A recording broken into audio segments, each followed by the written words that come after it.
बोला, सगळ्यांना शुभ संध्याकाळ. शुभ संध्याकाळ. शुभ संध्याकाळ. आपण वाचत आहोत आदी शंकराचार्य. आणि काल मी एक पान वाचलं, नंतर खूप छान वाटतंय. खूप महत्वाचं पुस्तक आहे असं मला वाटतं नवीन साधकांना. कारण आपण जे सगळं शिकत आलो, हळूहळू आपल्या मनावर कोरत आलो, ते सगळं या पुस्तकाच्या रूपाने आपल्याला शंकराचार्यांचीच शिकवणूक आहे हे कळतंय. त्यामुळे नवीन साधकांसाठी खूप महत्वाचं आहे. आणि मी जॉईन व्हा म्हटलं होतं खास नवीन साधकांना, की एक उजळणी होईल, पण तरी काही फारसं कोणी दिसत नाहीये. नेमकं काय होतं महत्वाच्या ह्याला नवीन साधकांना काही सांगायचं म्हटलं की ते नसतात. मीटिंग घेतली तरी नसतात. आणि महत्वाचं, ठीक आहे, ज्याचं त्याचं नशीब असतं. आता शिवसर्वोदय शास्त्र शिकण्याला, पिरॅमिडला यायला खूप हा गणेश सर आहेत. शिवसर्वोदय शास्त्र शिकायला खूप जणांनी धावपळ केली, नवीन साधकांनी. आणि मी पण अलाव केलं यावेळेला. आतापर्यंत फक्त मिस्टरांना मी अलाव करत होते, की एखादे ध्यान साधक आहेत आपले, अध्यात्मातले आहेत, मिस्टरांना यायचंय, तर ठीक आहे, मी अलाव करत होते. आणि ज्यांचं आपल्याला कनेक्टेड नव्हते, पण आधी काही ध्यानधारणा झाली आहे, अशांना मी अलाव करत होते. यावेळेला पहिल्यांदा असे की आले की लगेच सगळ्यांना या म्हटलंय. आता जानेवारी महिना आहे आणि भाग एक लॉन्च केलाय.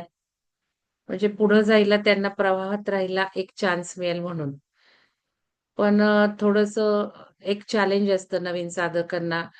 अ, एवढं मोठं उच्च ज्ञान द्यायचं. चॅलेंज असं असतं, की ऊर्जा एकमेकांना बाधक असतात. त्या जर बघितल्या नाहीत, मी चेक केल्या नाहीत, तर खूप मनस्ताप होतो आणि त्रास होतो. हे एकदाच असं झालेलं होतं, की 1-2 जणांना मी या म्हटलं होतं जॉइन झाल्या-झाल्या, पण ते अध्यात्मातले होते. ध्यानधारणा ते करत होते. पण खूप त्रास झाला सगळ्यांना तिथे आल्यावर. ग्रुपला त्रास झाला आणि नंतर मलाही खूप मनस्ताप 1-1.5 महिना होत राहिला. तर यावेळेला मी रिस्कच घेतली खरी. पण काही साधक ना खूप हे करतात, हट्ट करतात यायचा म्हणून किंवा नाराज होतात नका येऊ म्हटलं तर. आणि बरोबर असे साधक वगळले जातात. जे डळमळीत असतात ना शाशंकतेत, एकतर त्यांचं कॅन्सल होतं किंवा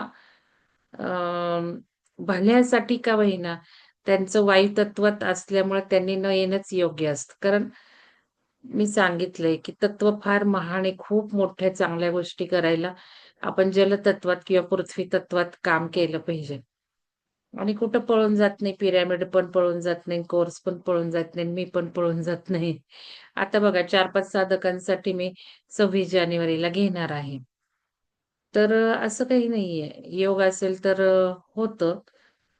तर महत्वाचं एक सांगायचं की एक गाडी कॅन्सल झाली एका व्यक्तीमुळं, तर त्यातल्या सगळ्यांनी कॅन्सल करावं का? हा प्रश्न आहे. म्हणजे आपण ज्ञान घेण्यासाठी जाणार होतो का कशासाठी जाणार होतो? एक ट्रिप म्हणून जाणार होतो. मला तर प्रश्नच पडलेला आहे. त्यातील एजेड असतील किंवा काही असं असेल तर ठीक आहे. पण ह्याचा सगळ्यांनी विचार करावा, की आपण इतकं डिपेंडंट राहतो का दुसऱ्यांवर? आणि मग काय उपयोग आहे आपण अशा साधकांनी येऊच नाही, नाव सुद्धा देऊ नये. आणि मला पुन्हा थोडंसं असं वाटायला लागलं, असं नाही मी घेतलं पाहिजे. शिवसर्वोदय शास्त्राला हां, पिरॅमिडला यायचंय. आता महाशिवरात्रीला आपलं चाललेलं आहे. महाशिवरात्रीला नुसत्या ध्यानाच्या कार्यक्रमाला यावं. पण एक उच्च ज्ञान घ्यायचं तर त्याच्या पुढचा प्रवास खडतर आहे. शिवसर्वोदय शास्त्र शिकल्यानंतर प्रवास खडतर अशासाठी आहे, की नियम पाळले तर त्याचा उपयोग होणार आहे. उच्च ज्ञान आहे. आपलं काही आयुष्य लगेच बदलणारा तो कोर्स नाहीये. आयुष्य बदलणारा कोर्स आहे. आयुष्य बदलाचं अत्याधुनिक शास्त्र भाग 1. आता तो परत लॉन्च करावा असं वाटतंय मला. बघूयात. तर तो महत्वाचा आहे. त्यातले टेक्निक सुपर फास्ट रिझल्ट देणारे आहेत. तर शिवसर्वोदय शास्त्र भाग 1 उच्च ज्ञानाचं आहे. बदलणार आहे आयुष्य जेव्हा आपण ते नियम कंटिन्युअस पाळणार आहोत. त्यावेळेला बदलणार आहे. त्यातला जर एक संकल्प घेतला आणि प्रतिपदा घेतली, तर त्याने मिळतं बरचसं आयुष्यात. पण त्याच्याही पेक्षा visualisation technique super most, super fine, super fast आहे. बाकीचे जर नियम म्हटले शिवसर्वोदय शास्त्रातले, तर ते एक उच्च चैतन्याला जोडण्यासाठी, आपल्याकडून एक अवेअरनेस ठेवण्यासाठी आहेत. त्याच्यात खडतरपणा आहे. साधा जेवायचा नियम बदलायचा झाला, तर एक दृढ निश्चय लागतो आपल्याला त्याला. पण जर समजून घेतलं, की निसर्गाला कनेक्ट व्हायचंय, कशाने व्हायचंय, तर सगळं आयुष्य खूप चांगलं समजायला लागतं. जसं हे शंकराचार्यांनी लिहिलेलं आहे. आपल्या धर्मग्रंथात जो आपलं सनातन ज्ञान आहे, ते समजू लागतं निसर्गाला कनेक्ट झालं की. कारण इथे काल एक असं वाक्य होतं, कोणीतरी लिहिलं बघा ते उजळणीमध्ये. त्याच्यात असं होतं की आपल्याला शारदा मॅडमनी लिहिलंय व्हिडिओ खाली कमेंट. तर व्हिडिओ खालच्या कमेंट नक्की वाचत चला आणि थोडंसं लिहितात शारदा मॅडम, पण एकदम परफेक्ट लिहितात. त्यांनी ते लिहिलेलं आहे, की आपल्यात जर काही बदल घडायचा आहे ज्ञानाने, तर ते अंतर्ज्ञान असतं. दुसरा कोणीही ज्ञान देऊन आपण बदलू शकत नाही. तर हे खूप महत्वाचं वाक्य आहे. किती जरी आपण ही पुस्तकं ऐकली, त्याचा अर्थच असा आहे, की ऐकून घेतो ते ज्ञान नाहीच, ती माहिती आहे, ती नॉलेज आहे. ज्यावेळेला आपण ऐकलेलं अवलंबन करतो आपल्या जीवनात, म्हणजे अंतर्ज्ञान. माझ्या मनन चिंतनातून मी हे करून बघितलं आणि मला आता हे निष्कर्षात आलं. जसं मी आता जस्ट म्हटलं, की मला पुन्हा एकदा शिवसर्वोदयबद्दल विचार करावा लागेल, की येऊन द्यायचं की नाही प्रत्येकाला. मला ज्यांना वाटतं त्यांनाच मला आत्तापर्यंत मी येऊन द्यायची. तर हा एक पुन्हा प्रश्नचिन्ह निर्माण माझ्याजवळ झाला. की अजून तर उद्याचा दिवस जायचाच आहे. उद्या काय-काय घडणार आहे माहिती नाहीये. तर ते यामध्ये हे माझ्या जे काही मी आहे प्रॅक्टिकली अनुभवलं आणि मग निष्कर्षाला आले. म्हणजे हे ज्ञान. म्हणून जी माहिती आपण आज वाचतोय शंकराचार्यांच्या पुस्तकातनं, आपण ज्यावेळेला मनन करून आपल्या जीवनात अवलंबन करू आणि पुन्हा ते अवलंबन केल्यानंतर मनन करू, तेव्हाच आपल्याला ज्ञान मिळणार आहे. जे आंतरिक ज्ञान असतं. अंतर्ज्ञान. दुसरा कोणीही ज्ञान देऊ शकत नाही. केवढं सुंदर वाक्य आहे. वाचा ती कमेंट शारदा मॅडमने लिहिलेली. म्हणजे उजळणी होईल तुम्हाला. आणि हेच महत्वाचं आहे. म्हणून एवढी बक्षिसं ठेवली होती, की मनन करा, चिंतन करा, लेखन करा. आता मी म्हटलं होतं शेवटी येऊ या विषयाकडं, पण आले आता. ऊर्जेची इच्छा असेल माहिती नाही मला. नकळत तिकडं नेलं, की कनेक्टेड आहे मग. हे जे काही अंतर्ज्ञानाबद्दल वाक्य दुसरा कोणी देऊ शकत नाही. तोच हेतू होता माझा बक्षिसं ठेवण्यामागं. की मनन, चिंतन, लेखन फार गरजेचं आहे. नवीन वर्ष सुरू झालंय 2026. 2025 मध्ये मला विहंगमनी काय दिलं? तर काय दिलं म्हणजे कार्यक्रम लिहायचेत का? कार्यक्रम दिले का? मला कळतच नाही. एका व्यक्तीने मी काय विहंगमला दिलं ते लिहिलं. ॲक्चुअली मी तेही सांगितलं होतं. तुम्ही विहंगमला काय दिलं तेही लिहा. फक्त एका व्यक्तीने त्याचं उत्तर दिलं आणि एका ओळीत संपवलंय. 2025 मध्ये विहंगमने मला काय मी काय विहंगमला दिलं? एक ओळ. आणि 2025 पूर्वी विहंगमला मी काय दिलं? तर मी 6 महिन्यापूर्वी झाले संपलं. काय हे लिखाणाचा उद्देश काय होता? तर हे सगळं मी मीटिंग घेणार आहे रविवारी. जरूर ज्यांनी दिले त्यांनी या. ज्यांनी दिलं नाही त्यांनी पण या. ओझर तर दाखवणार आहे. जे पर्सनल आहे ते मी नाही दाखवणार. पण ओझर तर कशी चित्र काढली आहेत, काय आहेत. जिथे पर्सनल नाही तिथे दाखवायला काही हरकत नाही. आणि हे जे मनोगत आहे ते तर मनोगतच होतं. तर तुमची परमिशन असेल तर ते एक पी-डी-एफ करून टाकेल ग्रुपवर. पण संकल्प मी सगळे दाखवणार नाही. पण एक झलक दाखवेल. बघा काय केलंय, काय केलंय, काय केलंय. कसं करायला हवेत संकल्प, चित्र कशी काढायला हे शिकायला मिळेल. तर रविवारची मीटिंग चुकवू नका. आणि मला शनिवारी रिमाइंडर टाका. कारण आता उद्या मी कार्यक्रम घेऊन आले, की एक ऊर्जा एवढी आलेली असती आणि आता 20च्या पुढे आकडा गेला, की तुफान ऊर्जा येते. आणि सगळ्यात महत्त्वाचं मला सांगायचंय, उद्याचा मुहूर्त एवढा अफलातून आलेला आहे ना, सांगा बरं मला उद्या काय? पिरामिडला येणाऱ्यांनी सांगा. केवढं सुंदर योग जुळवून आणला त्या नियतीने. त्या आपल्या ज्ञानपंचमी, सरस्वतीचे पंचमी. उद्या वसंत पंचमी आहे, लक्षात घ्या. लोक कुंभ स्नान करायला कुंभमेळ्याच्या इथे जातायत. म्हणजे बघा, टीव्हीवर काल बघितल्यावर माझ्या लक्षात आलं, वसंत पंचमी निमित्त कुठं कुठे स्नानाला जातायत. म्हणजे अंगावर लिटरली माझ्या काटा आला. बापरे, मी तर काही हे बघितलं नव्हतं. तुम्हाला सांगते, उद्या कसली सुट्टी आहे मला हेही माहिती नव्हतं. खरं माझं प्लॅनिंग होतं ना, भाग 1, 2, 3, भाग 4 मी करणारच नव्हते प्लॅन. मला वर्षा मॅडम म्हणत होत्या, USA वरून मी येणार आहे मॅडम, भाग 4 करा. मी म्हटलं मला नाही माहिती मी काय, म्हणजे गॅरंटी नाही देत मी. पण त्यांनी संकल्प लिहिला होता वर्षा मॅडमनी भाग 4चा. आणि चुकून मी फ्लायर सुद्धा दाखवते तुम्हाला आता. भाग 4चं केलंच नव्हतं. भाग 1, 2, 3 नंतर केलं भाग 4चं मग. आणि चुकून काहीतरी झालं माझ्याकडनं त्या मेसेजमध्ये, भाग 4च पडलं गेलं. की लगेच नावं भाग 4ला आली. मग भाग 3 आणि 2 कॅन्सल करून टाकले. याचा अर्थ वर्षा मॅडमच्या संकल्पाने झालं. दुसरं, भाग 1ही त्यावेळेला एवढा म्हणत नव्हता.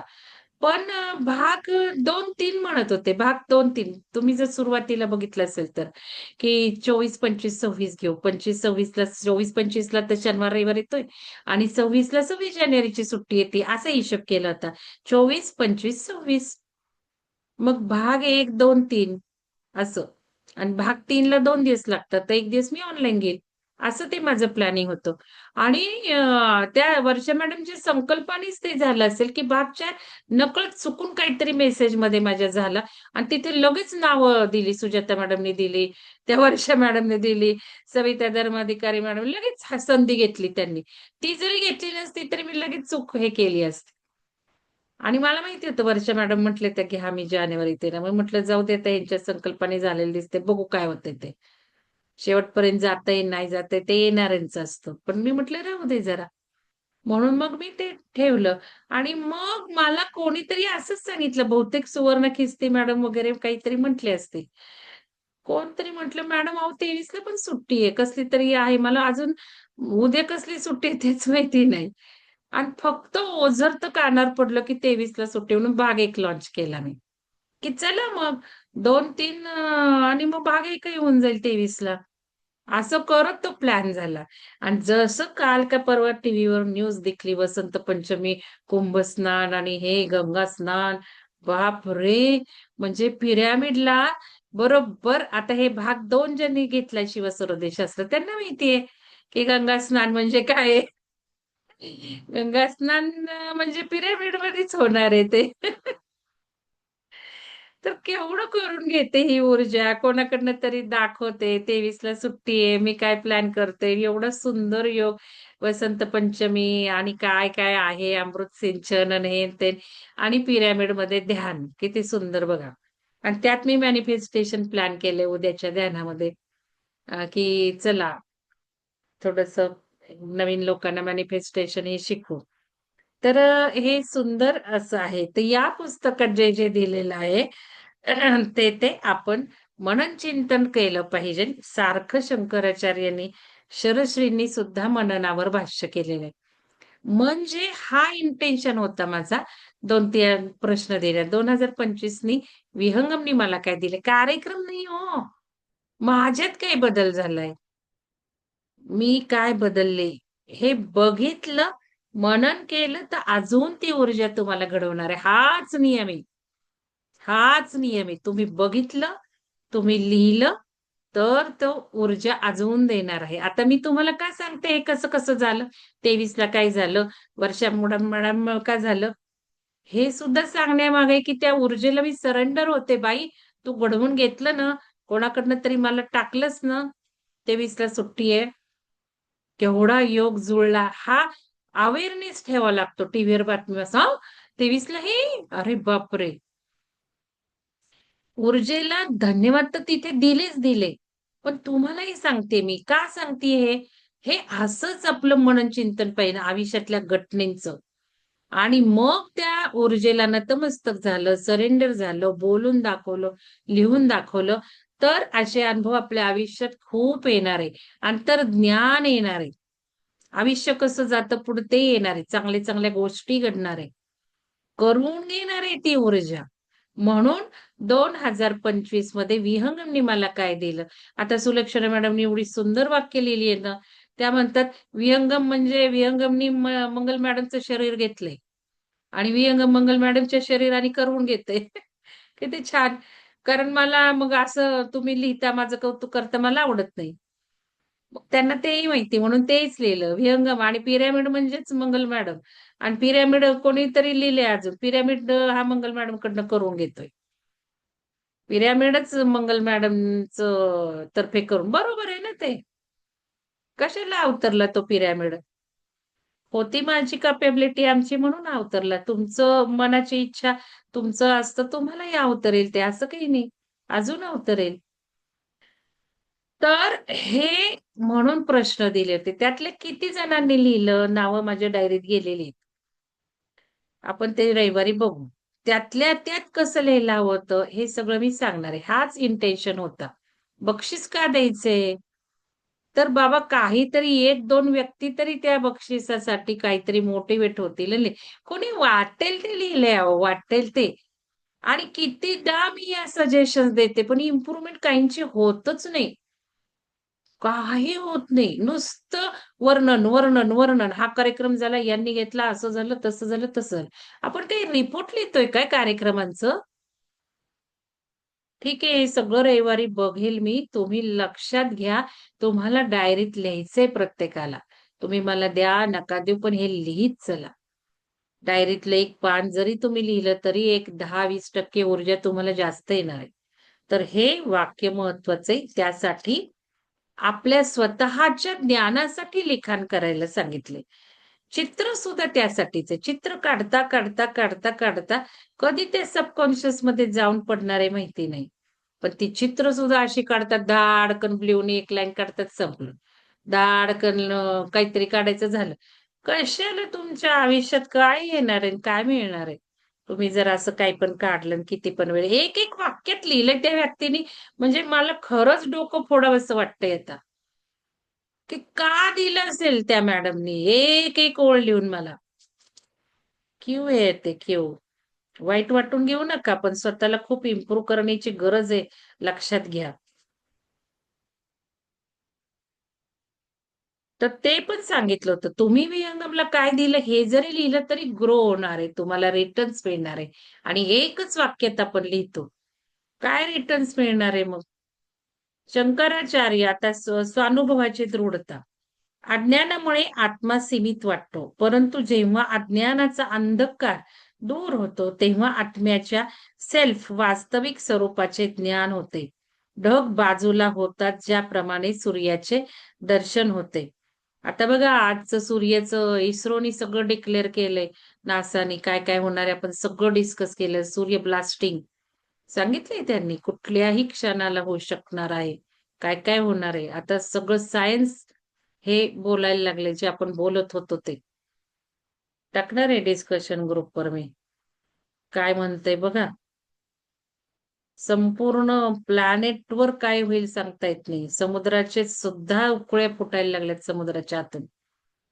काय सगळं बोललेलं सत्य व्हायला लागलंय. म्हणजे बोललेलं म्हणजे काय आपण तर काय इकडं-तिकडं सांगतात तेच. तो कुठं आपला अभ्यास आहे. ते काय मला येत नाही हं आता हे होणार आहे, हे होणार आहे असलं काही ज्ञान मला आलेलं नाहीये. पण मी एक्सेप्ट रेझोनेट केले का तर आपल्या धर्मग्रंथांमध्ये लिहिलेले आहे. सगळे आपल्या वेदांतामध्ये ते लिहिलेले आहे. सृष्टीचे प्रलय येतात. दर वर्षाचे सायकल असतं. आणि सायंटिफिक जो स्टडी केला तो रेझोनेट झाला, की पोल शिफ्ट होतात का? सूर्य ब्लास्ट होतो का? सूर्याचा 11 का 11,500 हे सगळं आधी अभ्यास केलाय. तो पण एक्सेप्ट झाला. ग्रंथांमधलं एक्सेप्ट होतं.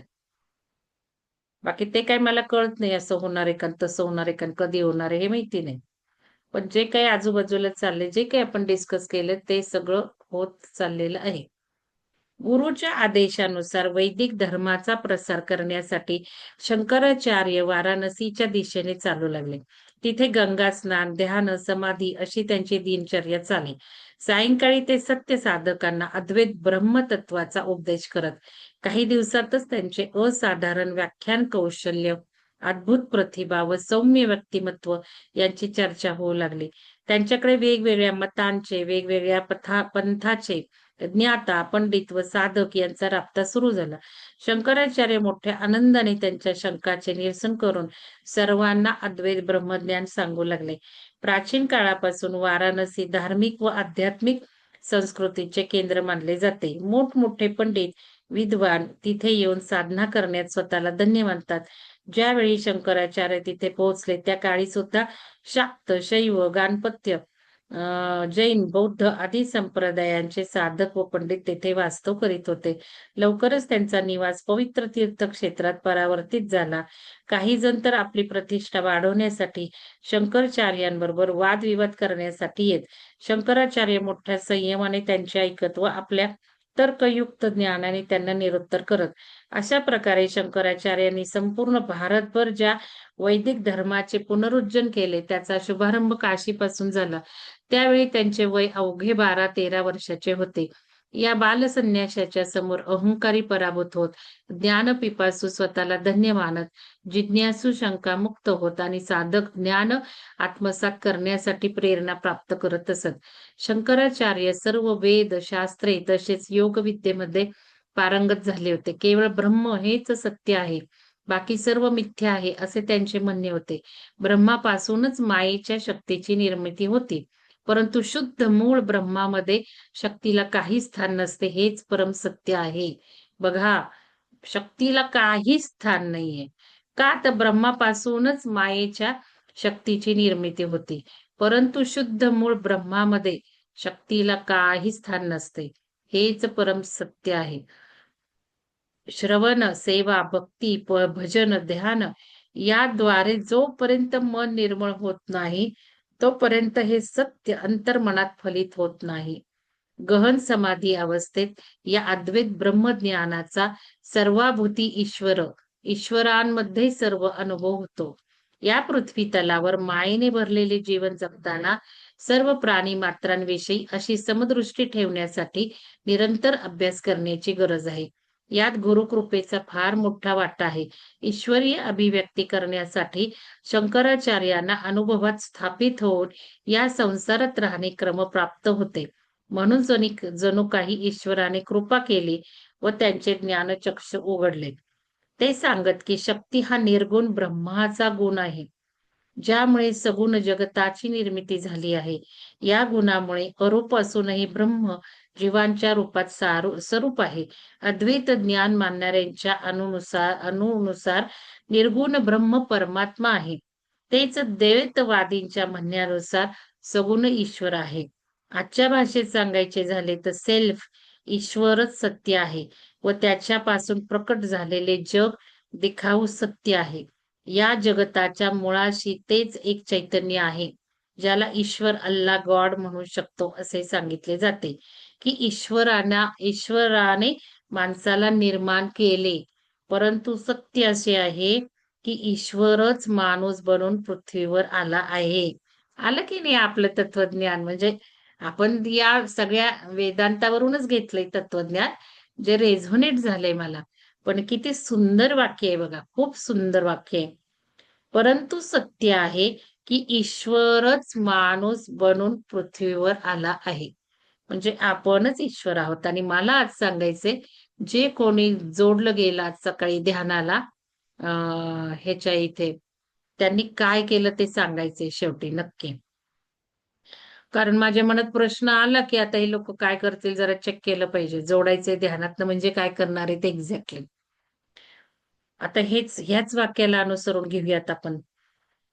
तर परंतु सत्य असे आहे की ईश्वरच माणूस बनून पृथ्वीवर आला आहे आणि याची जाणीव होणे हाच आत्मसाक्षात्कार आहे.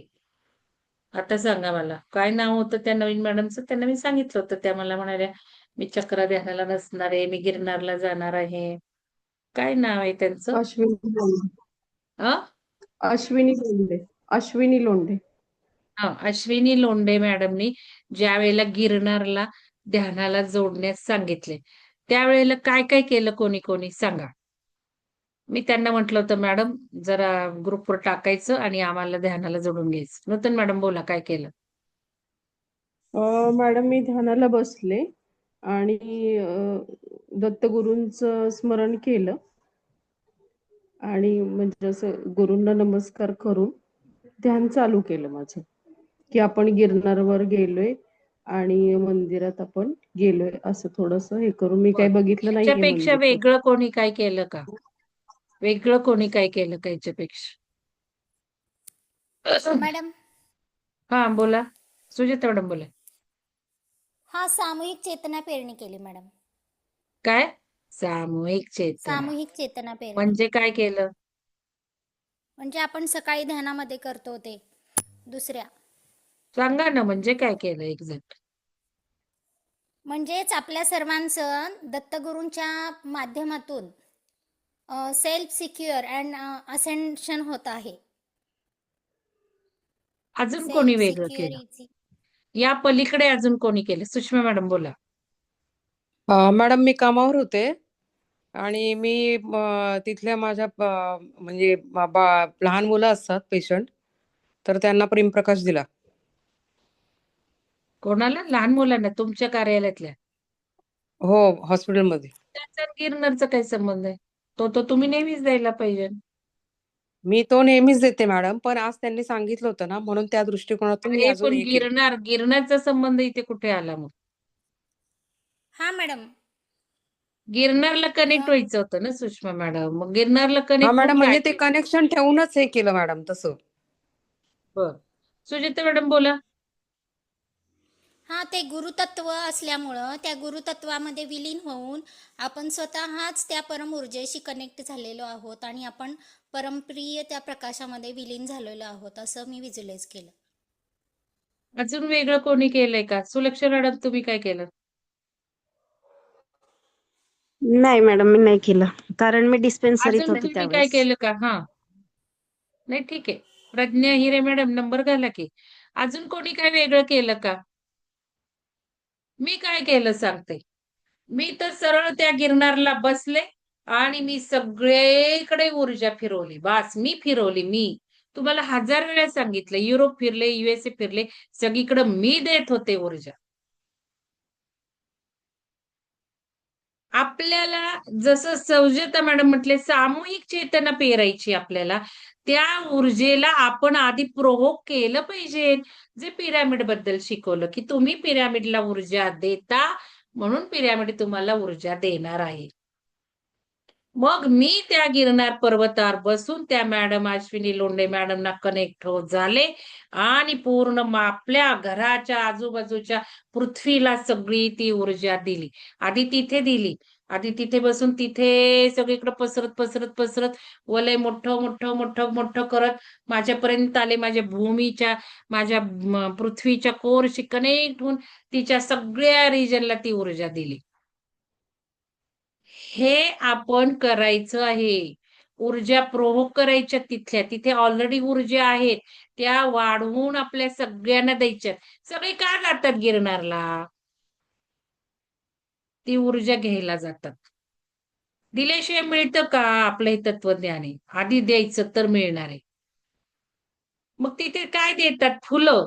फुलं देऊन पूजा करून मिळतं का काय? काय सांगितलंय यांनी? काय सांगितलंय आदी शंकराचार्यांनी? आदी शंकराचार्यांनी मानसिक पूजा सांगितली.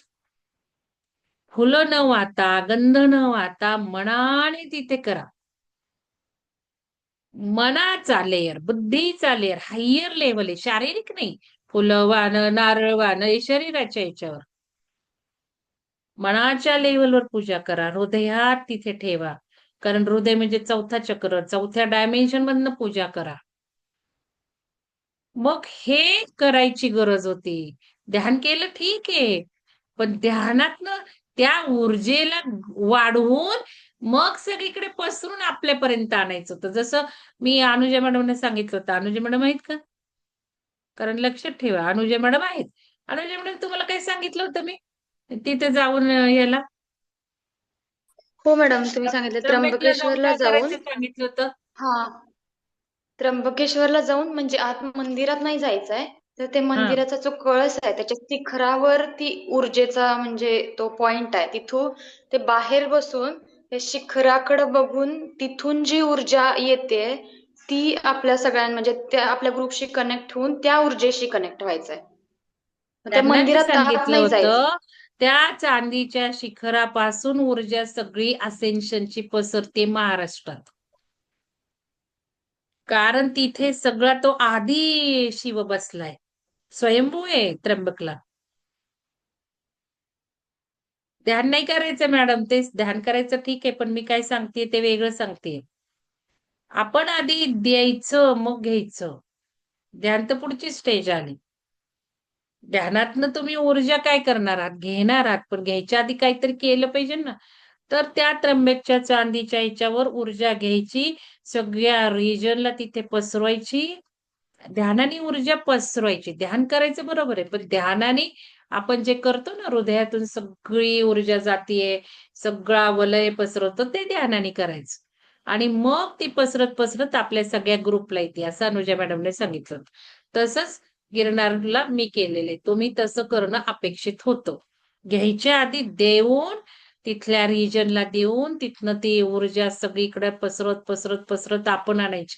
आपल्याशिवाय ती पसरत नाही, म्हणून तर मनुष्य जन्म आहे ना. मनुष्याने का जायचंय त्या गिरणारवर?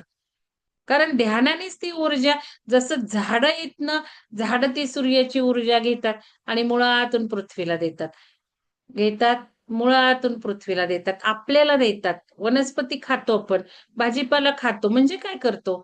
ती ऊर्जाच झाडं आपल्याला खाण्यातून देतात. म्हणून आपणही तिथे जाऊन ऊर्जा द्यायची आहे सगळ्यांना. तिथली प्रोव्होक करायची. ध्यान करताना हे सगळं फिलिंग पाहिजे. नेहमीसारखं ध्यान नव्हतं, नुसतं ध्यान श्वासावर लक्ष ठेवून नाही, फील करत. कारण इमॅजिनेशन इज एव्हरीथिंग. तिथे गिरनारला जायची काय गरज नसते तसं बघितलं तर. कारण हे मानसिक ध्यानच सर्वोत्तम ध्यान. कारण मानसिक लेव्हलवर करतो, शरीराच्या लेव्हलवर नाही करत. तिथे जातो, वेड्या घालतो, धक्क्या बुक्क्यात नुसतं चला चला चला चला आपल्याला वाटतं काय ऊर्जा घेतली आपण. ध्यान करतो का तिथे? तिथेही बसून ध्यान करून सगळी ती ऊर्जा जमिनीखालची म्हणजे जमिनीखाली ती ऊर्जा जाते ना त्या देवळांमधनं, भूमीलाच पाठवली जाते ना. मग ते ग्राउंडिंग, मग ती ऊर्जा सगळी पसरवायची पसरायची पसरायची, आपल्यामुळेच ती पसरली जाणार. म्हणून तर माणसं जातात तिथे. नाहीतर काही जायची गरज नसती. पिरॅमिडला जायची काय गरज आहे? पिरामिडला ऊर्जा द्यावी लागते. देवळात सुद्धा का घडतं? एखाद्या देवळात का आपल्याला फळ मिळतं? नवसाला पावणारा देव आपण म्हणतो. तो कोणी केलाय? त्या दगडानी? छे! ऊर्जा आहे तिथली. पण मनुष्याने जाऊन जाऊन भावना पेरल्या. बाबा पाव नवसाला, पाव नवसाला. मग परत नवस फेडायला गेलं. वा वा वा वा, माझा नवस पूर्ण झाला, पूर्ण झाला. धन्य धन्य धन्य. नवस नारळ फोडला. आणि ही सगळी व्हायब्रेशन त्या भिंतीत साठतात, त्या मंदिरात साठतात. तिथली ऊर्जा असेल, काय असेल तिथले, समजा आता शिवलिंग म्हणजे स्फोटक यंत्र आहे, त्याची ऊर्जा असतेच. आणि स्वयंभू आलेत जमिनीमधनं, त्याची ऊर्जा आहेच. त्या काळ्या दगडाची ऊर्जा आहे, त्या आकाराची ऊर्जा आहे, ते आहेच आहे. पण आपण दिल्याशिवाय आपण घेतली जाणारच नाहीये. तर हे सगळं लक्षात घ्या. म्हणून हे जे वाक्य आहे ना, परंतु सत्य असे आहे की ईश्वरच माणूस बनून पृथ्वीवर आलाय. आपणच ईश्वर आहोत. आपण जोवर मानत नाही, तवर आपल्यात ते गुण येणार नाही. तवर आपण तिथे जवळ जाणार नाही. तवर साक्षात्कार होणार नाही. सत्य आहे की ईश्वरच माणूस बनून पृथ्वीवर आला आहे आणि याची जाणीव होणे हा आत्मसाक्षात्कार आहे. म्हणजे काय अगदी ॲरोगंट वागायचंय का? असं नाहीये. सरेंडर व्हायचंय त्या ऊर्जांना. त्या ऊर्जा आपणही पसरवायच्यात. आपण सुद्धा ईश्वरत्वाचा कण आहोत. त्याचं जाणून घ्यायचंय. खारीचा वाटा उचलायचाय. केवळ त्या गिरणारनी, त्या पर्वतांनी सगळ्यांना ऊर्जा पाठवायची असं काय? पर्वत काय आहे? पिरॅमिड आहे. हे जे पर्वत मागं दिसतात काय आहे? पिरॅमिडचं काम करतायत ना, काय तेच आहे. आपल्याला चैतन्य देतंय, आपल्याला सजीव ठेवलंय या पिरॅमिडनी. म्हणून हे मनुष्यांनी जाणं तिथनं, या पिरॅमिडमधनं हवा घेऊन परत घरी आणणं गरजेचं असतं. म्हणून आपण बाहेर कुठे थांबत नाही बघा. देवस्थानाला गेलं की घरी आणतो. मग ते बघा, हे महत्वाचं आहे. म्हणून चला आता द्वैत, आणि हे पुढचा पॅराग्राफ खूप छान आहे. एवढं मी वाचलं काल. चला आता द्वैत व अद्वैत. चला आता द्वैत आणि अद्वैत ज्ञान यातील फरक जाणून घेऊ. इथे बरोबर किंवा चूक असे काही नाही. दोन्ही आपापल्या स्थानी योग्यच आहेत. माणसाच्या अवस्थेनुसार ते ठरते. चेतना, कुठल्या प्रवासात आहोत, कुठल्या टप्प्यात आहोत, त्याच्यावर अवलंबून राहतं. मग मी म्हणते इथे भक्तिभाव नको, इथे अंधश्रद्धा, कर्मकांड नको. का तर एक टप्पा आपला ठरलेला आहे. आपली एक ग्रुप ठरलाय. त्या ग्रुप कॉन्शियसनेसला, त्या ग्रुप चेतनेला आपण योग्य राखलं पाहिजे. आणि माझी पाठ जाणकारांनी थोपटली आहे, की भल्या-भल्यांना हे जमलं नाही. लोक जे ईश्वराकडे पळतात, जे लोक देवदेव करत पळतात, कितीही सांगून ओरबाडून सांगितलं, तरी शेवटी लोक तेच करत राहतात. ते आपल्या ग्रुपमध्ये काही टक्के तरी सक्सेस मला मिळालाय, ह्याचं जाणकारांनी माझी पाठ थोपटली. का तर मी हे सडेतोड बोलते. पूजा देवळात असते का? असं करत मी जे बोलतेय ना, त्यामुळे हे वर्क होतंय तुमचं. तुम्ही डिटॅच होत चाललाय त्यापासून. तुम्ही पूजा बंद करू लागलायत. तुम्ही ध्यान करू लागलाय. तुमचा पूजेचा वेळ कमी झालाय. या सगळ्या गोष्टी आहेत. अगदी परखडपणे बोलल्या तर काही डोक्यात घुसतात. म्हणून त्या बोलायला लागतात. तर इथे सरश्रींनी तेच सांगितलंय. माणसाच्या अवस्थेनुसार ते ठरते. चांगलं वाईट काहीच नाहीये. प्रत्येकाचा टप्पा आहे. आयुष्याचं एक टप्पा आहे. जेव्हा भक्त स्वतःला ईश्वरापासून वेगळे मानून त्याची भक्ती करतो. म्हणून तिथे दत्तात्रय, दत्त दत्त दत्त म्हणजे ब्रह्मांड आहे. सांगितलंय तुम्हाला. दत्त हे तत्व आहे. ब्रह्मतत्व आहे दत्त म्हणजे. जेव्हा भक्त स्वतःला ईश्वरापासून वेगळे मानून त्याची भक्ती करतो, मूर्ती पूजा करतो, तेव्हा हे द्वैत ज्ञान आहे. यामध्ये मी व तू ही भावना प्रबळ असते. साधारणपणे माणसाला ही गोष्ट पटकन समजते, कारण तो स्वतःचे वेगळे अस्तित्व समजतो. परंतु अद्वैत ज्ञानामध्ये भक्त, भक्ती व भगवान एकरूप होतात. बघा हा, अद्वैत ज्ञानामध्ये भक्त, भक्ती व भगवान एकरूप. आपण अद्वैतच्या पुढची पायरी गाठली. अद्वैत मध्ये तो आणि मी सेम आहे, पण आपण म्हणतो शून्यच सगळं महत्वाचं. तोही नाही, मी नाही, एकरूपही नाही, काही नाही, शून्यत्वच पाहिजे ना आपल्याला. बुद्धत्वच पाहिजे. म्हणजे अद्वैतच्या पुढचं झालंय. तर साधारणपणे माणसाला ही म्हणजे आत्ताचं जे असेन्शन आहे ते साधारणपणे माणसाला ही गोष्ट पटकन समजते, कारण तो स्वतःचे वेगळे अस्तित्व समजतो. परंतु अद्वैत ज्ञानामध्ये भक्त, भक्ती व भगवान एकरूप होतात. भक्त जाणून असतो की ईश्वर कुठे बाहेर नसून आपल्या अंतरंगात आहे. ज्ञान, ध्यान, जप, नामस्मरण याद्वारे त्याला ओळखायचं आहे. या सगळ्या आपल्या साधना आहेत त्याला ओळखण्यासाठी. ईश्वरच आहे, मी आहे की नाही हे शोधणे आणि ते पक्के रुजवणे ही अद्वैत ज्ञान प्राप्त करण्याची साधना आहे. द्वैत व अद्वैत ज्ञानामध्ये चूक वा बरोबर असे काही नाही. द्वैत ज्ञानाच्या आधाराने अद्वैताकडे जायचे आहे. द्वैत ज्ञान म्हणजे अद्वैताकडे घेऊन जाणारा सोपान आहे. परंतु एखादा जर या पायरीवरच बसून राहिला, वर चढला नाही, तर त्याचा विकास खुंटतो. म्हणून तिथे धक्के-बुक्के दिले तुम्हाला. चला वरती, चला वरती, माना. ह्या पुढचा टप्पा आहे. अजून खालच्याच पायरीवर बसायचं तर मग ही जागा नाही. मग तुम्ही ते इथे करत बसा. काय करायचंय ते. पुष्कळ ग्रुप्स आहेत. ईश्वराची पूजा करत बसा. आपला टप्पा वेगळा आहे. हा जर चढला नाही तर विकास खुंटतो. म्हणून अध्यात्मात प्रत्येक अवस्था म्हणजे एक पायरी आहे, असे समजून पुढे जायला पाहिजे. असं काही नाहीये, चुकीचं काही नाहीये, पण आपण ऊर्जा सांभाळायची आहे ना ग्रुपची. मग ऊर्जा एका ह्याला नको का? जर चांगली ठेवायची आहे तर म्हणून, बाकी काही नाही. मग अद्वैत ज्ञानाचा अनुभव म्हणजे सर्व साधनांची परमोच्च अवस्था आहे. बघा, जे काही साधन आहे त्याची परमोच्च अवस्था अद्वैत ज्ञानाचा अनुभव. शंकराचार्यांना अद्वैत ज्ञानाची विशेष रुची होती. याचा प्रसार त्यांना भारतभर करायचा होता. शंकराचार्य समाधी अवस्थेत स्वयंबोधाच्या ब्रह्मानुभूती अनुभवात स्थापित होते. परंतु व्यावहारिक जगात सर्वांमध्ये तोच अनुभव जागृत आहे, हा दृष्टिकोन त्यांनी प्राप्त केला नव्हता. पृथ्वीवर त्यांचा जन्म लोककल्याणाच्या हेतूने झाला असल्याने केवळ समाधीस्थ होऊन स्वअनुभवात राहणे पुरेसे नव्हते. सर्व प्राणी मात्रांमध्ये एकमेव ईश्वराचे दर्शन जोपर्यंत त्यांना होत नाही, तोपर्यंत त्यांच्या जीवनात अद्वैत ज्ञान कसे उतरणार? बघा, सर्व प्राणी मात्रांमध्ये एकमेव ईश्वराचे दर्शन जोपर्यंत त्यांना होत नाही, तोपर्यंत त्यांच्या जीवनात अद्वैत ज्ञान कसे उतरणार? व्यावहारिक क्षेत्रातही पूर्णता प्राप्त व्हावी यासाठी ईश्वराने कशी लीला रचली आहे, हे खालील प्रसंगातून जाणून घेऊ.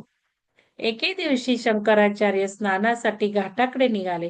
रस्त्यात त्यांना एक दृश्य दिसले. एक स्त्री आपल्या मृत पतीचे मस्तक मांडीवर घेऊन जोरजोराने आक्रोश करत होती. रस्त्यावरून जाणाऱ्या लोकांकडे ती पतीच्या अंत्यसंस्कारासाठी मदत मागत होती. रस्ता खूपच अरुंद होता. ती स्त्री रस्त्यात बसल्यामुळे लोकांना जाण्यासाठी रस्ताच उरला नव्हता. शंकराचार्यांना स्नानासाठी उशीर होत होता, म्हणून ते त्या स्त्रीला म्हणाले, जर तुम्ही तुमच्या पतीचे शव रस्त्याच्या एका बाजूला ठेवले तर लोकांना जाण्यासाठी जागा मिळेल. ती स्त्री दुःखाने इतकी व्याकुळ होती की तिला शंकराचार्यांचे शब्द ऐकून आले नाही, म्हणून तिने काहीच प्रत्युत्तर दिले नाही. शंकराचार्यांनी वारंवार तीच गोष्ट सांगितली. त्यावर ती स्त्री उत्तरली, हे महात्म्या, तूच या शवाला बाजूला सार, तूच या शवाला बाजूला व्हायला सांग. हे ऐकून शंकराचार्य करुणेने भरलेल्या स्वरात म्हणाले, सध्या तुम्ही दुःखाने ग्रस्त झालात, म्हणून अशा अस्वाभाविक गोष्टी सांगतात. शव कधी स्वतःहून बाजूला होऊ शकेल का? शवात ही शक्ती कशी असेल? त्यावर स्त्रीने प्रतिप्रश्न केला, तुमच्या मतानुसार साऱ्या विश्वाचा कर्ता ब्रह्म आहे, तर मग शक्तीविना शव का बाजूला होऊ शकत नाही? त्या स्त्रीचा ज्ञानयुक्त तर्क ऐकून शंकराचार्य विचारात घडले. दुसऱ्याच क्षणी त्यांच्या लक्षात आले की ती स्त्री व ते शव अदृश्य झाले आहे. ही कोणती लीला होती? शंकराचार्याचे हृदय विलक्षण अनुभवाने स्पंदित होऊ लागले. त्यांच्या लक्षात आले की मायेच्या शक्तीने स्वतःची ओळख करून दिली आहे, एक चुणूक दाखवून दिली आहे. घाटावर स्नान करून ते विकल मनस्थितीत आश्रमात परतले. विकल अवस्था अशासाठी की समजा एखादी गोष्ट तुम्ही मनापासून मान्य करता आणि अचानक एके दिवशी त्याचा प्रत्यय आला तर तुमची मनोअवस्था कशी होईल? अगदी असेच शंकराचार्यांच्या बाबतीत घडले. आता त्यांचे विचार आणि वर्तन यात फरक पडला. माया हे दृश्य जगत निर्माण करते आणि तीच तो नाहीसा करते, याचा त्यांनी अनुभव घेतला. निर्गुण ब्रह्म केवळ द्रष्टा आहे. आता तुम्ही म्हणाल की ती स्त्री व तिच्या पतीचे शव नाहीसे कसे झाले? वास्तविक ही अंतरंगातील अवस्था आहे. ही शब्दात सांगितले तर माणूस भ्रमित होतो, म्हणून मनाद्वारे ती समजून घ्यावी लागते. जसं की स्त्रीने शब्द उच्चारले की ब्रह्मच जर करता आहे तर शक्तीविना शव का हलू शकत नाही? हे वाक्य शंकराचार्यांसाठी महावाक्य बनले. त्यांना स्पष्टपणे लक्षात आले की जीव व ब्रह्म हे दूध व पाणी यासारखे अभिन्न आहे आणि ही जोडी चालवण्यासाठी शक्तीची आवश्यकता आहे. पण जो शुद्ध ब्रह्म आहे तो कोणत्याही जीवाशी जोडला गेला नाही. तो फक्त द्रष्टा आहे. शक्तीशिवाय तो काहीही करू शकत नाही, असा दृढ विश्वास त्यांच्या मनात निर्माण झाला. त्यांना दोन्हीमध्ये ब्रह्माचे दर्शन घडले, एकात शक्ती सहित तर दुसऱ्यात शक्ती रहित. त्यांच्या दृष्टीने स्त्री व शव यात कोणताही भेद उरला नाही. जाणीवेच्या प्रकाशात दोन्ही अदृश्य झाले. राहिला फक्त एकमचा अनुभव. म्हणजे बघा, ब्रह्म सुद्धा काही करू शकत नाही, तो नुसता द्रष्टा आहे, शक्तीशिवाय काही नाही. याप्रमाणे शंकराचार्यांच्या जीवनातील अजून एक प्रसंग प्रसिद्ध आहे. या प्रसंगामुळे जिवंतपणीच त्यांना अद्वैत ज्ञानाची दृढता प्राप्त झाली. तो प्रसंग असा होता, एके दिवशी शंकराचार्य आपल्या शिष्यांसमवेत गंगा स्नान करण्यासाठी जात होते. समोरून एक काळा कभिन्न चांडाळ 4 कुत्र्यांना घेऊन येत होता. त्याने शंकराचार्यांचा रस्ता अडवला. त्या काळी अशा जातीच्या लोकांमुळे ब्राह्मण अशुद्ध होतात असा समज होता, म्हणून शंकराचार्याच्या शिष्याने त्याला सांगितले की दूर व्हा, आचार्यांना जाऊ द्या. यावर चांडाळ म्हणाला, जोपर्यंत आचार्य माझ्या प्रश्नाचे उत्तर देत नाहीत तोपर्यंत मी रस्त्यातून बाजूला होणार नाही. सौम्यपणे आचार्यांनी विचारले, कोणते प्रश्न?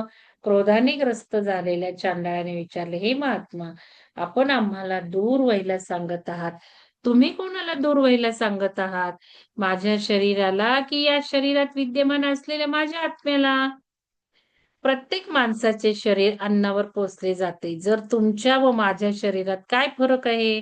जर प्रत्येक शरीरात एकच आत्मा विराजमान असतो, तर तुमच्यात व माझ्यात का भेद करता? तुम्ही स्वतःला ब्राह्मण म्हणवता व मला चांडाळ का म्हणता? ब्रह्मतत्वात स्थापित होण्याचा खोटा अभिमान बाळगणे व्यर्थ आहे.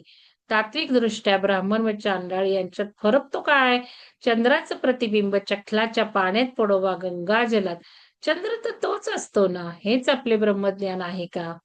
चांडाळाचे ज्ञानपूर्ण वक्तव्य ऐकून शंकराचार्य बुचकळ्यात पडले. जे ज्ञान ते आपल्या व्याख्यानात सांगत, त्याची एका चांडाळाने व्यावहारिक जगात आठवण करून दिली होती. त्यांच्या मनात खळबळ माजली व त्वरित त्यांच्या तोंडून शब्द निघाले. जो कोणी ब्रह्म हे एकमात्र सत्य आहे असे मानतो व सर्व आत्म्यांना समान लेखतो, तो आदरणीय आहे. इतर सर्व विविधता असत्य आहेत. ज्याने सर्वोच्च चेतने समवेत एकात्मेचा अनुभव घेतला आहे, तो माझ्या गुरु समान आहे.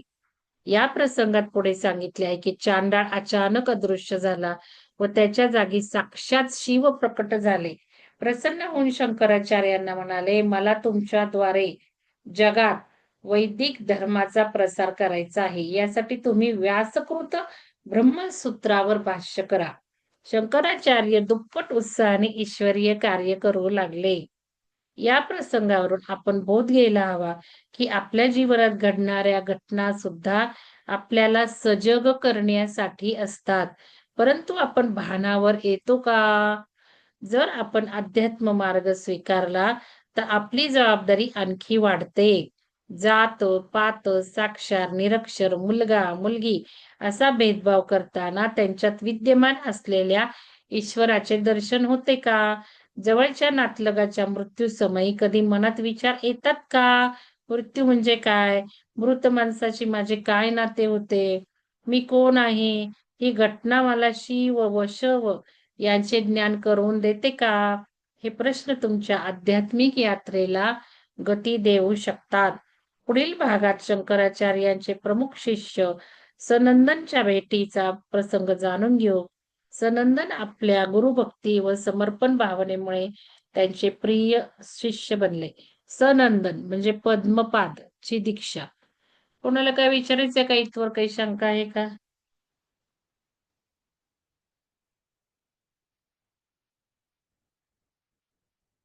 बघा, तेजस्वी बालकाने नम्रतेने उत्तर दिले, मी एक ब्राह्मण आहे. म्हणजे शंकराचार्यांनी त्याला उठवलं, कोण आहेस तो विचारलं.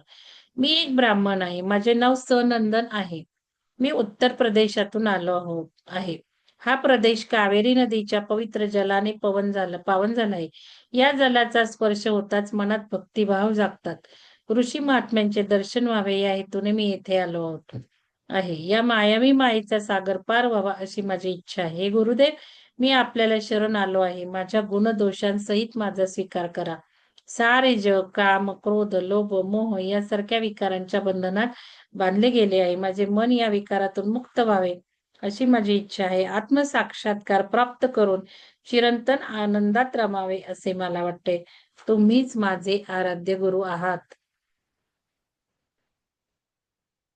बाल सनंदनची विनम्रता व भक्तिभाव पाहून शंकराचार्य प्रसन्न झाले. त्यांनी त्याला आपल्याबरोबर राहण्याची परवानगी दिली. शंकराचार्यांच्या कृपेमुळे हळूहळू सनंदनला अजूनच ओढ लागली. लवकरच शंकराचार्यांनी त्याला संन्यासाची दीक्षा दिली असे म्हटले जाते. सनंदन शंकराचार्यांचे दीक्षा घेणारे पहिले शिष्य होते. वाराणसीत असताना अनेक साधक साधू ऋषी विद्वान आचार्यांच्या सेवेत असत. त्यांनी शंकराचार्याकडून विविधच संन्यास ग्रहण केला होता. आचार्यांचे शिष्यत्व पत्करून ते कृतार्थ झाले होते. कालांतराने शंकराचार्यांचा शिष्यगण खूप वाढला. सर्वांमध्ये सनंदनची गुरुभक्ती विशेष करून उच्च स्वरूपाची होती. त्याची अलौकिक प्रतिभा, तीव्र धारणा शक्ती असलेली बुद्धी, विद्वत्ता, शास्त्रप्रेम व अनन्य गुरुभक्ती यामुळे शंकराचार्यांची त्याच्यावर विशेष कृपा होती. तो प्रिय शिष्य असल्याने इतर शिष्यांना त्याच्याबद्दल ईर्ष्या वाटू लागली. त्यांना शंकराचार्यांचे सनंदनवरील प्रेम दिसत होते, पण सनंदनची निर्व्याज्य भक्ती दिसत नव्हती. आचार्यांनी शिष्यांच्या मनातील गोष्टी जाणल्या, म्हणून एके दिवशी त्यांनी सर्वांना सनंदनची गुरुभक्ती दाखवून देण्याचा निर्णय घेतला. अशा चुका शिष्यांकडून वारंवार घडतात, कारण ते गुरुला स्वतःसारखे समजतात, म्हणून गुरुच्या प्रेमावर शंका घेतात. गुरुला कोणत्याही शरीररूपी शिष्याप्रती प्रेम नसते, तर ज्या शरीरात मन पवित्र होऊ लागते, भक्तिभावाने भरून जाते, तिथे गुरुप्रती अगाध श्रद्धा असते, गुरुची आज्ञा पाळण्यात तत्परता दिसते. अशा चेतनेमुळे गुरु प्रसन्न होतात. सर्व शरीरांमध्ये अशी चेतना खुलावी अशी गुरुची इच्छा असते. ते त्या परमतत्वाचे प्रेमी असतात, शरीराचे नाही. एके दिवशी सनंदन काही कामानिमित्त अलकनंदा नदीच्या पलीकडच्या तीरावर गेला होता. नदी पार करण्यासाठी असणारा पूल दूर होता. आचार्य शिष्यांसमवेत नदी किनारी बसले होते. नदीचा प्रवाह वेगवान होता. तशातच आचार्यांनी करुण स्वरात सनंदनच्या नावाचा पुकारा सुरू केला. सनंदन, सनंदन, लवकर ये. गुरुच्या करुण स्वराने सनंदन बेचैन झाला. त्याला वाटले की गुरु कोणत्या तरी संकटात सापडले असावेत. मला आता ताबडतोब तिथे जायला हवे. पण मी जर पुलावरून जायचे ठरवले तर उशीर होईल. संसाररूपी भवसागर पार करून देणारे गुरु ही छोटीशी नदी नक्कीच पार करून देतील, असा भाव मनी बाळगून त्यांनी उसळलेल्या नदीच्या पात्रात उडी मारली. ज्या प्रवाहात उडी मारण्यासाठी पट्टीचे पोहणारे सुद्धा घाबरत होते, अशा प्रवाहात उडी मारताना सनंदनने आपल्या प्राणाचीही पर्वा केली नाही. शिष्यांनी जेव्हा सनंदनला उडी मारताना पाहिले, तेव्हा आता तो काही जिवंत राहणार नाही असे वाटून त्यांनी आरडाओरड सुरू केली. परंतु सनंदनची असीम गुरुभक्ती पाहून अलकनंदा नदी मदतीला धावली. सनंदनच्या प्रत्येक पावलागणिक तिने कमळे फुलवली. फुलांवर पाय ठेवत सनंदन त्वरित गुरुजवळ पोहोचला. ही अलौकिक घटना पाहून शिष्य आश्चर्याने थक्क झाले. आपल्या चुकांची जाणीव झाल्याने मान खाली घालून शांत उभे राहिले. आचार्य प्रसन्नतेने म्हणाले, आजपासून सनंदन पद्मपाद या नावाने प्रसिद्ध होईल. तेव्हापासून लोक त्याला पद्मपाद या नावाने ओळखू लागले. इथे गुरुने हाका मारणे हे गुरुवाज्ञेचे प्रतीक आहे. सनंदनने खळाळत्या नदीत उडी मारणे हे गुरुची आज्ञा पालन करण्याकडे संकेत देते. गुरुची आज्ञा त्याने इतक्या गांभीर्याने घेतली की स्वतःच्या प्राणाचीही त्याने पर्वा केली नाही. नदीमध्ये आपण बुडून जाऊ असा विचार एकदाही त्याच्या मनात आला नाही. इतके शिष्य जवळ असताना गुरुने मलाच का बोलवले अशी शंका देखील त्यांच्या मनाला शिवली नाही. त्याने फक्त एकच गोष्ट जाणली की गुरुने बोलवले आहे तर नक्कीच काहीतरी कारण असणार.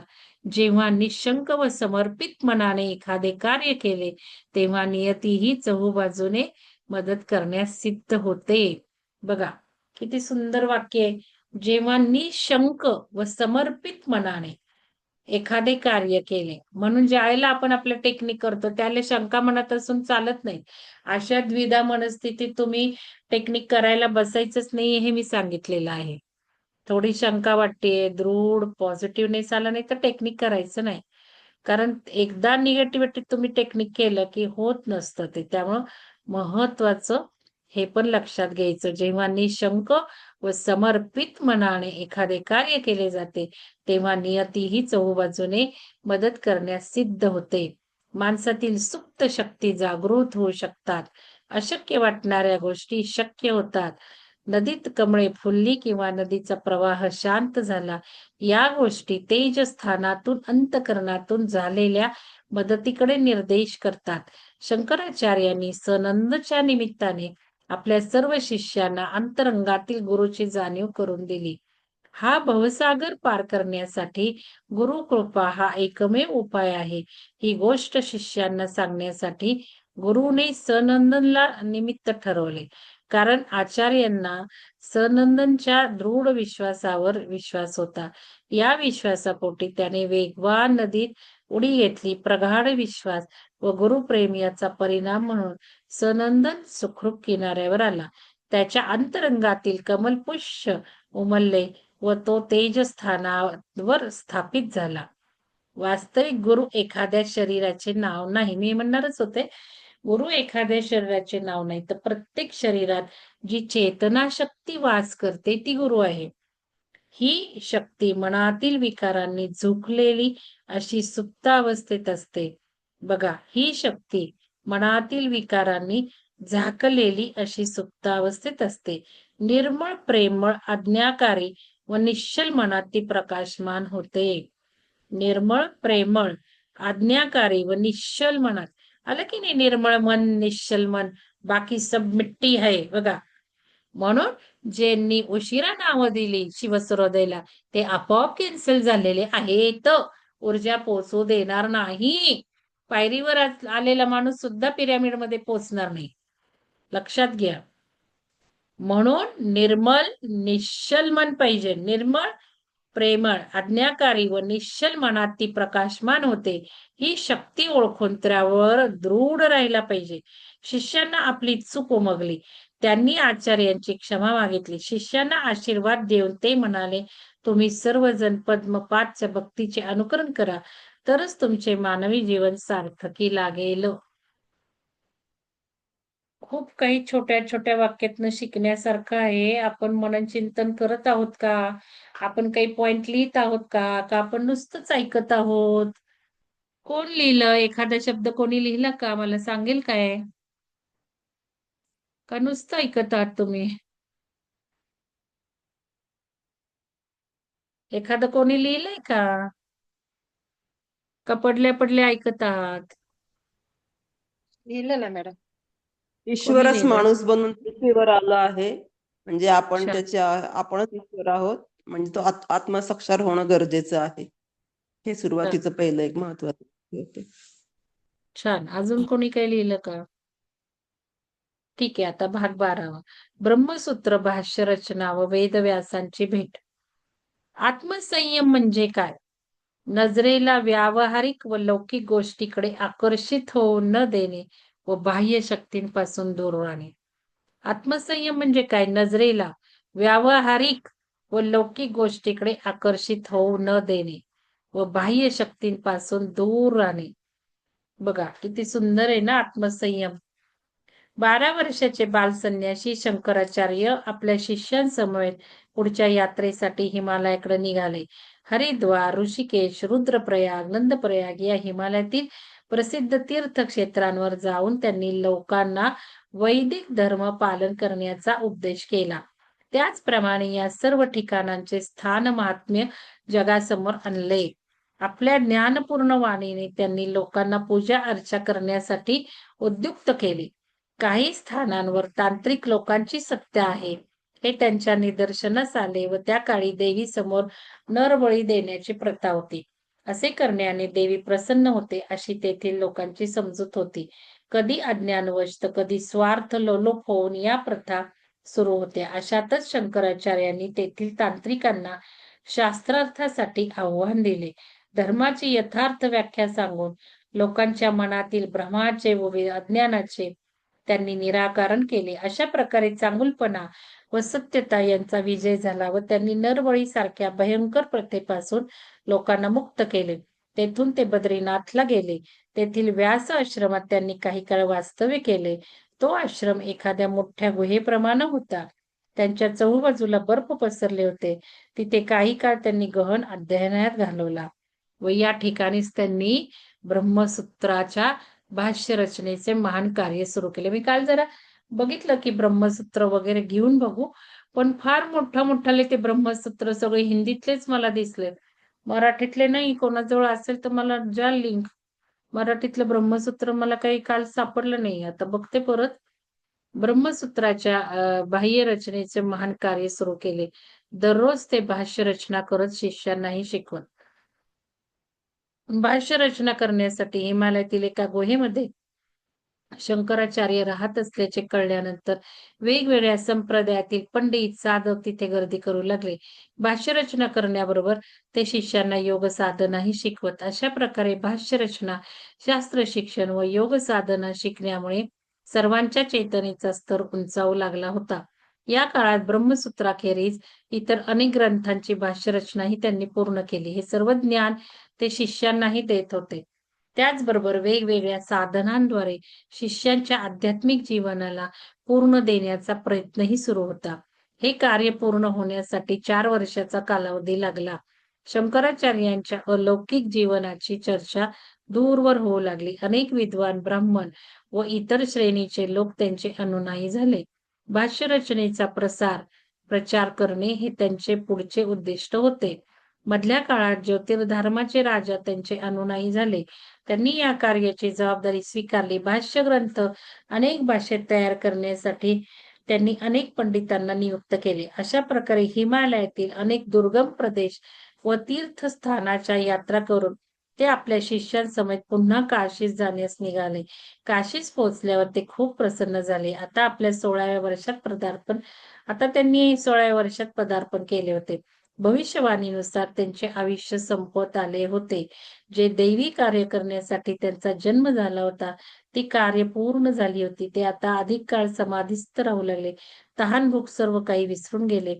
त्यांची अशी अवस्था पाहून शिष्यगण चिंताग्रस्त झाला. आचार्य निर्वाणाची तर तयारी करत नाही ना, अशी भीती त्यांना वाटू लागली. ईश्वरी इच्छा काहीही असली तरी शिष्यांना वाटते की गुरुचे शरीर दीर्घकाळपर्यंत पृथ्वीवर राहावे. गुरुचे चित्त पृथ्वीवर टिकून राहण्यासाठी त्यांनी गुरुला त्यांनी केलेल्या भाष्य रचना शिकवण्याची विनंती केली. शिष्याच्या आग्रहामुळे त्यांनी हे कार्य सुरू केले. सर्व शिष्य नियमितपणे भाषांचे अध्ययन करू लागले. दरम्यान एक अघटित घटना घडली. या घटनेमुळे त्यांच्या निर्लिप्त मनात जीव कल्याणाची भावना अशा प्रकारे हेलकावे खाऊ लागली की ते कार्य पूर्ण होण्यासाठी त्यांचे आयुष्य आणखी 16 वर्षांनी वाढले. बघा, म्हणजे लोककल्याणात त्यांची खालीवर व्हायले. लोककल्याण करावं अशामुळे 16 वर्ष अजून वाढले.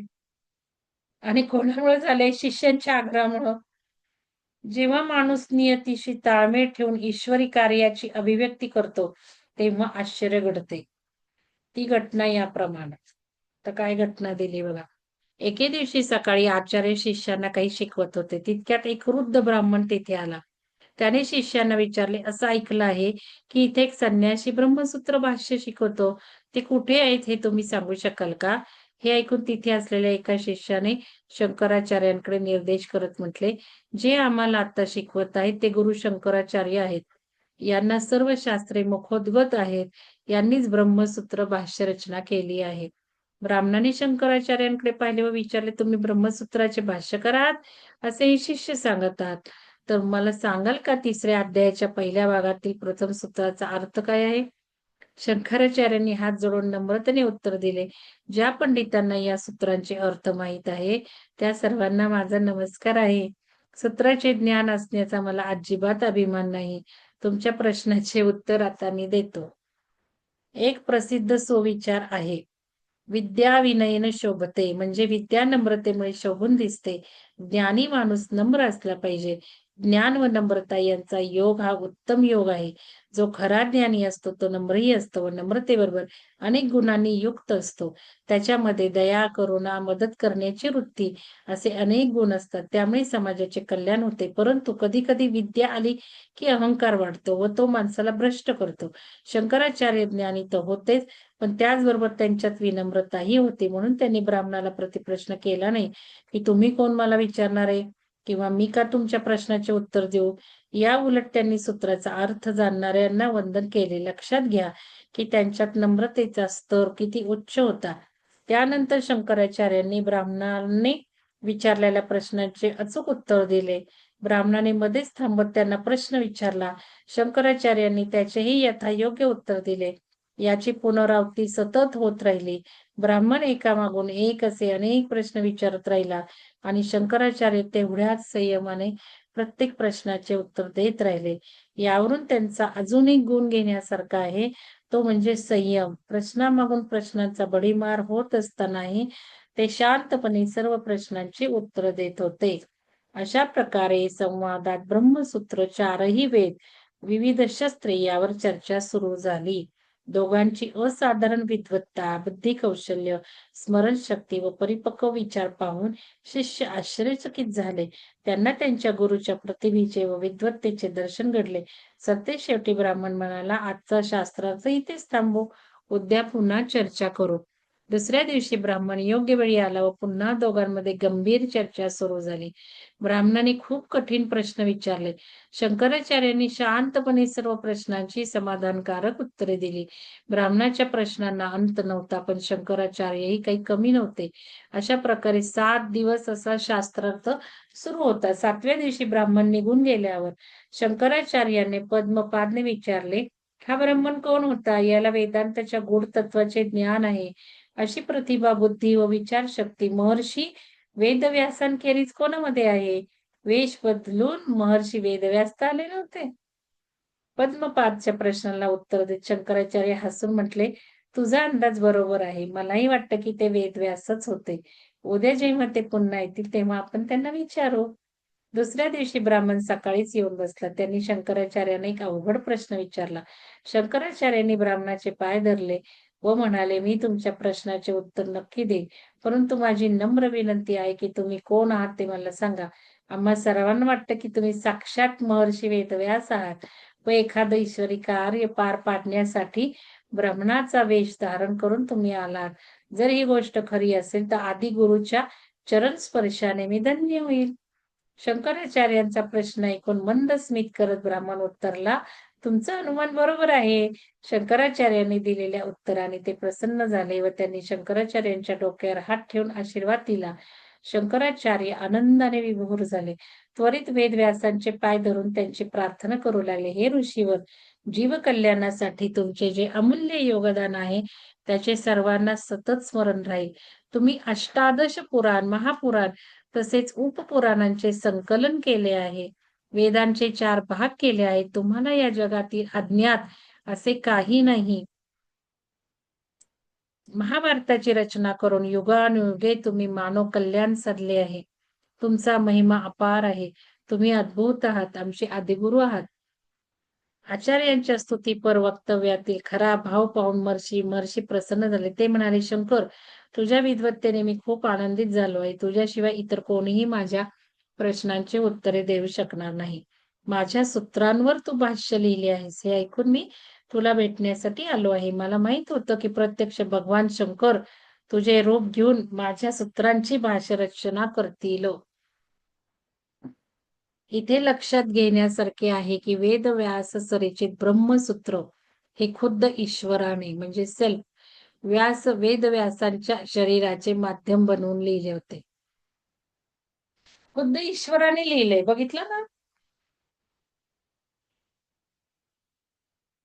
शंकराचार्यांच्या शरीराच्या माध्यमातून त्याची भाष्य रचना केली होती, म्हणून ते ऑटो रायटिंग होतं. लिहिण्याचं काम कोणी करतं, पण ऊर्जा ती करून घेते ना, लिखाण. जेव्हा पृथक वाटणारी व्यक्ती बाजूला होते तेव्हा त्याच्या मागे असणारा लेखक एकच असतो, तो म्हणजे ईश्वर, सेल्फ. ज्याच्या शरीराद्वारे ईश्वर जास्तीत जास्त प्रकट होतो तो माणूस तेवढाच रिक्त होऊ लागतो, म्हणजेच त्याच्याद्वारे ईश्वरीय कार्य घडू लागते. वेदव्यासांनी केलेली प्रशंसा ऐकून शंकराचार्यांनी त्यांनी लिहिलेले भाष्य ग्रंथ वेदव्यासांना समर्पित केले. ते वाचून वेदव्यास म्हणाले, तू खरोखर खूप प्रतिभावान आहेस. सूत्रांमधील माझे अस्पष्ट लेखही तू विस्तृतपणे लिहिलेस. हे अद्भुत आहे. हे कार्य तूच करू शकतो. त्यांनी खुश होऊन इतर भाष्य ग्रंथ सुद्धा अवलोकन करण्याच्या हेतूने वेदव्यासांना अर्पण केले. बराच वेळ एकाग्रतेने त्यांनी ग्रंथ वाचले व म्हणाले, खूपच उत्तम कार्य झाले आहे. आचार्य शंकर विनम्रपणे म्हणाले, तुमच्याद्वारे नियोजित असलेली सर्व ईश्वरीय कार्य पूर्ण झाली आहेत. आता आज्ञा द्या, म्हणजे मी आपल्या समोर समाधी घेऊन हे शरीर सोडेल. आचार्यांच्या तोंडून असे शब्द ऐकून शिष्यगण स्तब्ध झाला. वेदव्यास सुद्धा आश्चर्यचकित होऊन त्यांच्याकडे बघू लागले. थोडा वेळ ते विचारमग्न झाले व नंतर म्हणाले, अजून तुझे कार्य संपलेले नाही. भारतातील प्रख्यात विजयी पंडित बरोबर शास्त्रार्थ करून त्यांना आपली मते पटवून देण्याचे कार्य अजून बाकी आहे. हे कार्य तुलाच करायचे आहे. तू अल्पायुष्य आहेस हे मला माहित आहे. मी तुझ्या कार्याने अतिशय संतुष्ट झालो आहे, म्हणून तुझे आयुष्य वाढवण्याचा वर देत आहे. अजून 16 वर्ष तू जगशील. 32 वर्षापर्यंत तुला या शरीरात राहायचं आहे. वेदव्यासांनी पुढची कार्ययोजना समजावून सांगितली. ते म्हणाले, महान कर्मकांडी कुमारील भट्टाला पराजित करणं हा पहिला उद्देश आहे. त्यानंतर भारतातील वेगवेगळ्या प्रदेशांमध्ये जाऊन विविध वाद मांडणाऱ्या लोकांबरोबर शास्त्रार्थ करून त्यांना अद्वैत वाद पटवून द्यायचा आहे. वेदांताचा महिमा सांगून अद्वैत ब्रह्मात्म विज्ञानाची तुला पुन्हा प्रतिष्ठापना करायची आहे. ही सारी कार्य पार पाडून तू स्वस्वरूपात विलीन होशील. अजून काय हवे? शंकराचार्यांना गुरुकडून एक दमदार उद्दिष्ट मिळाले. त्यामुळे आचार्यांना जीवन जगण्याची प्रेरणा मिळाली. गुरुवचनांना आज्ञा समजून आचार्यांनी वेदव्यासांच्या चरणांना स्पर्श केला. जगण्याची प्रेरणा क्रियेत कशी उतरवता येईल याचा ते विचार करू लागले. त्यांना आयुर्वृद्धीचे वरदान मिळाल्याचे पाहून शिष्यगणांमध्ये उत्साह संचारला. चिंतेचे ढग विरून गेले होते. चला आता भाग 13 आता अजून 1 दिवसाचा आहे. नंतर आता उद्या तर नाही होणार. उद्या सुलक्षणा मॅडम सुरू करतील. कोणाला काही विचारायचंय का? अमृता सोमवारी मॅडम संपेल. घेणार आहे ना काय करणार आहे? आधी कोण ना? अमृता मॅडम आधी आत्मबोध घेणार आहे असं म्हणाले ना ते. अमृता मॅडम. अमृता मॅडम हा मॅडम. तुम्ही घेणार आहात का आत्मबोध आधी? तत्वबोध पहिल्यांदा घ्यायला लागेल ना. मी तेच म्हणते सिक्वेन्स नुसार. मॅडम, तुम्ही कसं आत्मबोधला आला मॅडम? सुलक्षणा मॅडम. नाही तत्वबोधच म्हणायचं होता, चुकून हा ओके. कारण पहिल्यांदा तत्वबोध घ्यायला लागेल आणि मग त्याच्यानंतर आत्मबोध. हे आपलं कधी मग संपेल मॅडम आत्ताच? हे सोमवारी संपेल, पण उद्या मी नाहीये. पिरामिडला कार्यक्रम आहे भाग 1. ओके, मग आता तत्वबोध चालू करायचंय का मध्ये? उद्या का हा झालं? 1 दिवस काय हरकत आहे. शनिवार रविवार सुट्टीच आहे. चालेल मग. मग तुम्ही सुरू करा उद्या तत्वबोध, है की नाही? चालेल. हा कारण हे चालेल. बघा खूप दिवस चालणार आहे ना हे आपलं, म्हणून हो मग हो आपल्याला हो असं केलंच पाहिजे. चालेल ना. करूया चालू मग. ठीक आहे. मग उद्या चालेल. अमृता हो. घेतील तत्वबोध. सोमवारी मी आधी शंकराचार्यांचंही संपवून टाकेल. चला, धन्यवाद चालेल. अमृता ओके. मॅडम. सगळ्यांना धन्यवाद. धन्यवाद. धन्यवाद. कोणाला काही विचारायचंय का? शंका कोणाला काही सांगायचं आहे का? ठीक आहे, चला भेटूयात उद्या.